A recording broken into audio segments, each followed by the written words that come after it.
বাথরুমে ঢুকে বলেও 4টি ভুল করবেন না।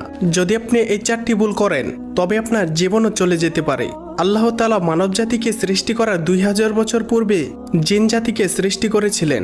জিনেদের মধ্যে 2টি দল রয়েছে, একটি হলো ইমানদার জিন, আরেকটি হলো কাফির জিন। ইমানদার জিনেরা থাকে পবিত্র জায়গায়, মসজিদ মাদ্রাসায়, আর কাফির জিনেরা থাকে অপবিত্র জায়গায়, বাথরুমে। তাই বাথরুমে ঢুকে 3টি ভুল করবেন না।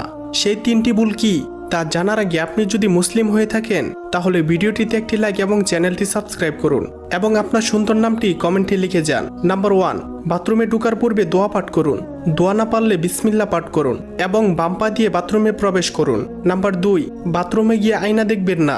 নাম্বার 3, ভুলেও বাথরুমে উলঙ্গ হয়ে গোসল করবেন না। এটি করতে নবীজি স্বয়ং নিষেধ করেছেন। উলঙ্গ হয়ে গোসল করলে কাফের জিনেরা আপনার উপর আক্রমণ করতে পারে। নাম্বার 4, বাথরুমে ঢুকে সূরা বা দোয়া কালাম পাঠ করবেন না। এটি একটি মারাত্মক গুনাহ।